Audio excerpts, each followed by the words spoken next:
favorite vase? She always says don't play ball in the house. Pork chops and applesauce.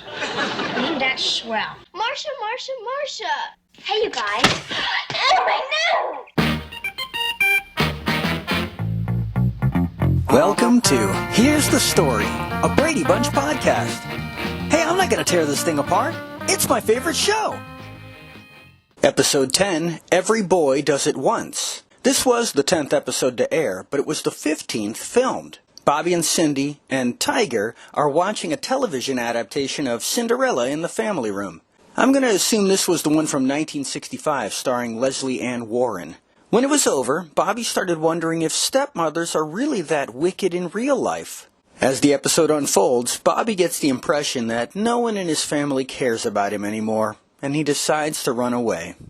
When Carol decides that she will run away with him so that he won't be alone, Bobby realizes that his stepmother, as well as the whole family, really does care for him, and he decides to stay. Mike Lookinland really carries this entire episode. His acting as Bobby was very natural and made me feel pretty emotional.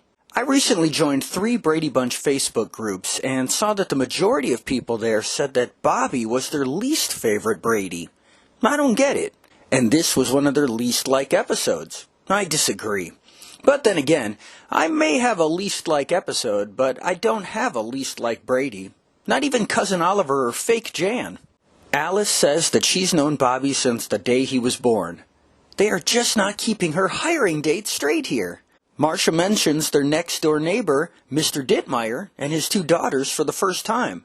We haven't seen him yet, but he was a character that carried over into the Brady Bunch movies in the mid-90s. Well, now that I think about it, I'd have to go back and check to make sure, but I think Cindy may have mentioned that a Dittmeyer could replace her as the fairy princess in that play she was in. There's a scene where Jan has one line of dialogue that she delivers like she's reading it off a cue card. Not her best acting work. Other than Bobby, none of the kids get more than 30 seconds of screen time this entire episode. There's a close-up of Tiger sitting with Bobby, and even the dog has blue eyes. Everyone in this entire household has blue eyes. What planet is this? Okay, Bobby's eyes are supposedly green, but they look blue. And Peter's eyes are brown, but still, that's a lot of blue eyes in the house. Even Alice has them. Well, ever the workaholic, Mike gets home from the office and has to fix Cindy's doll cradle before getting back into a suit to head out for an important work meeting on this Friday night. His plan was to spend Saturday fixing Bobby's bike, but Carol convinces him to take her to the store to buy Bobby a new bike right then. But before going through with the purchase, they both realize that winning Bobby over with bribery is not what they want to do, and they go home to talk to him instead.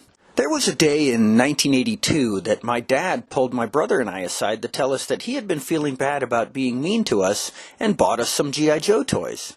I got Grand Slam with the heavy artillery laser, and my brother got Hawk with the mobile missile command, but we never could figure out when he was supposedly being mean to us. I wonder if there was a different reason behind his feelings of guilt.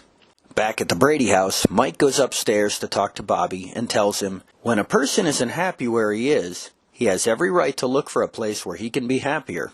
You wouldn't want me to stay around if I didn't want to. To which Bobby replied, you have to. You're the father. And Mike said, that's very true. Well, Mike, it turns out that not everyone thought the way you do. This is the only episode where Carol or Mike are referred to as step-parents. After Carol assures Bobby that the only steps in that house are the ones on that famous staircase, it's never brought up again. Until next time.